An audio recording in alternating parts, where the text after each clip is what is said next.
The subject of today's video is a series of human experiments that were carried out upon children with learning disabilities. At the Willowbrook State School, doctors infected new residents with hepatitis in a bid to understand immune responses. But the 14-year-long experiments have widely been criticised as exploitative, whilst the very conditions of Willowbrook were the stuff of nightmares. It is perhaps helpful to start with the founding of the Willowbrook State School in 1947. Constructed in Staten Island, New York, it was built with a capacity to house 4,000 patients. It soon became one of the largest institutions in the US. But before too long, it became a dumping ground for unwanted, disabled children. It then became understaffed and was rampant with disease. Children were locked in rooms for hours at a time behind heavy metal doors, and they were left in their filth. At times, they were left to wander the halls, often naked and malnourished.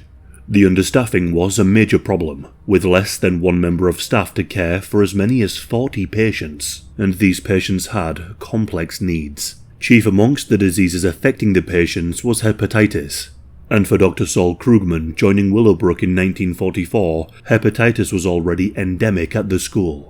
For those who don't know, hepatitis is the term used to describe inflammation of the liver. There are numerous different types of symptoms and causes. For example, hepatitis A is caused by a virus and is usually contracted by consuming food and drink that has been contaminated by fecal matter from an infected person. The symptoms include high temperature, jaundice of the skin and eyes, and diarrhea, meaning that the disease can be spread all the more in unclean conditions, like at Willowbrook. Willowbrook offered Krugman the opportunity to explore the nature of hepatitis. The study of hepatitis was vital, especially for the United States military. Around 50,000 American soldiers had contracted hepatitis during the Second World War. Krugman went to the military, offering his help in the development of a vaccine for hepatitis. His goal was to control the high prevalence of the disease in Willowbrook, observe its presentations, and create what was dubbed a passive-active immunity. It had already been observed that injections of gamma globin, a type of antibody, could help protect people from contracting hepatitis. It was also understood that children contracted a milder, less serious case of hepatitis. Krugman, therefore, began his experiments with the new admittees to Willowbrook. One control group was injected with the antibodies, whilst the second was not. It was thought that the injections would offer only 6 weeks protection, but results showed that the first subjects had protection from hepatitis for almost 40 weeks. Krugman then sought to see whether the children injected with the antibodies would develop a longer-lasting protection if they were also infected with a mild strain of hepatitis at the same time. Krugman would also obtain the test subjects for the new experiments from newly admitted patients. Consent from the patients would be obtained, but they were not fully informed. For a time, Willowbrook was not taking on any new patients, save for spaces in the hepatitis study. Parents were told that their children would contract the disease anyway, so they might as well consent to entering their children into the experiment.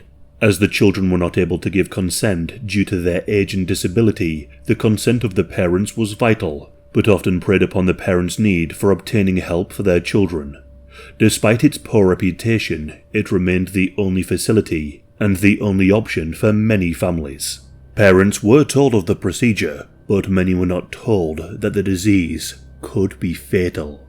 This time, patients newly admitted to Willowbrook would be kept in a separate facility and monitored constantly.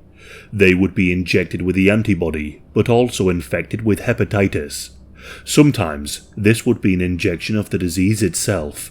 At other times, a disturbing mixture would be given to the children. This mixture would be chocolate milk mixed with the feces of other infected children. This would be given to the children to consume to induce the disease. The doctors would come to learn two things: how much of the chocolate milk it would take to infect the children, and how long it would take for the infection to take hold. The researchers then allowed the children to recover, only to reinfect them with the virus again. The goal here was to learn if a child who had recovered from hepatitis would retain a level of immunity, or if they could be reinfected again. Despite the unethical methods, Krugman's experiments did reduce the instances of hepatitis infections at Willowbrook and sped up the research in vaccines for the disease. Krugman would face criticism for his experiments by medical ethicist Henry Breacher, who listed the experiments as some of the most unethical in history. One of Breacher's final points in his articles was the following: "There is no right to risk an injury to one person for the benefit of others."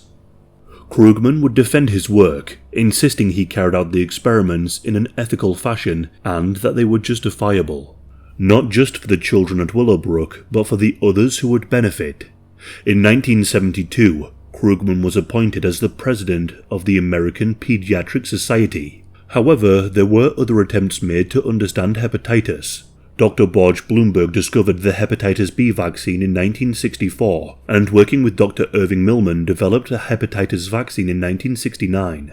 Bloomberg did all of his own research by taking blood samples and testing the liver functions on children and adults who were already infected, rather than infecting the children to use as test subjects. For his work, he won the Nobel Prize for Medicine in 1976. But the horrors of Willowbrook do not end with the experiment. In 1965, Robert F. Kennedy, then the United States Senator for New York, made an unannounced visit to Willowbrook. He saw firsthand the neglect of the children, the overcrowding, and the lack of staff. He called the institution a snake pit and called upon all citizens to overhaul how disabled children were treated. What followed was a number of exposés about the conditions, but nothing really improved. In 1972, journalist Geraldo Rivera produced a truly damning exposé of Willowbrook. Rivera was invited by a former doctor at Willowbrook, who had been fired for encouraging patients to campaign for better standards. Rivera made an unannounced visit. There he saw 70 children being looked after by only 2 or 3 members of staff.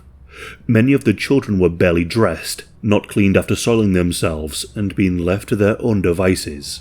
He was then invited for an authorized visit, and the conditions had improved. But when Rivera returned unannounced again, it was a repeat of the first time.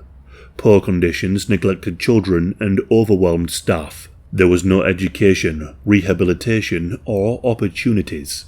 Funding for Willowbrook was slashed. Staff left and were not replaced.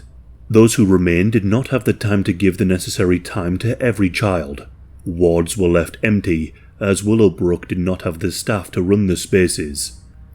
In March of 1972, a class action lawsuit was filed against the state of New York by the parents of the Willowbrook residents. The case alleged that the patients' rights had been infringed, but the court refused to extend a right to treatment to patients civilly committed to state hospitals like Willowbrook.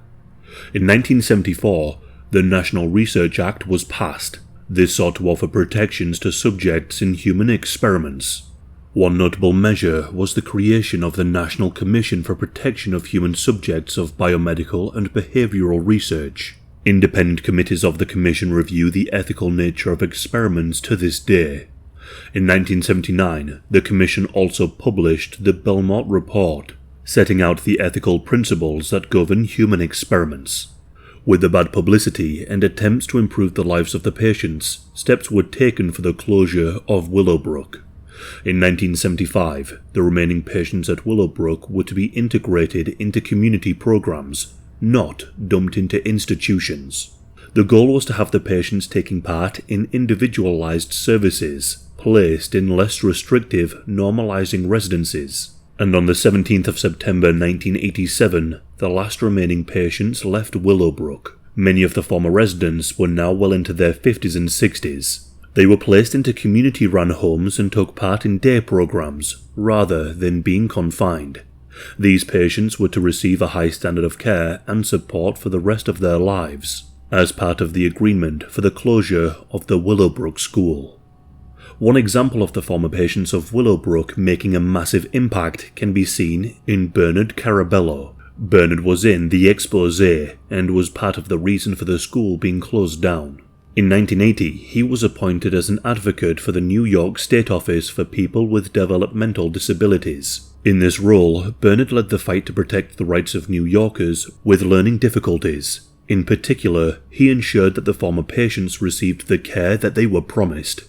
In 1986, Bernard founded the Self-Advocacy Association of New York State. This represents hundreds of people with intellectual and developmental disabilities in New York State. Bernard worked for almost 4 decades, avoiding a repeat of the poor treatment of those in Willowbrook. We have covered similar examples on this channel of marginalized or vulnerable people being used in human experiments. From the lies and obfuscations of the Tuskegee experiments to the Vipe-home dentistry experiments on disabled people in Sweden, there are examples of seemingly well-intentioned doctors and researchers not respecting the humanity of test subjects. It should not be forgotten that the victims of the Willowbrook experiments took place after the Nuremberg codes of practice were put into place, following the horrific experiments of the concentration camps of Nazi Germany. It is also a real tragedy that rather than focusing on improving the conditions and reducing the spread of hepatitis, the focus was on using the dire situation as a reason to condemn children to contracting the disease for scientific advancement. The poor standards and the lack of staff led to deaths at the school. In 1971 alone, 11 patients died due to choking, and many of the undetermined deaths did not receive a proper autopsy to learn the cause of death. Inmates would be lucky to see a doctor once a year, allowing for illnesses to be unchecked. During its 40-year running, as many as 12,000 patients died at Willowbrook, many of them from neglect, violence, or medical mismanagement.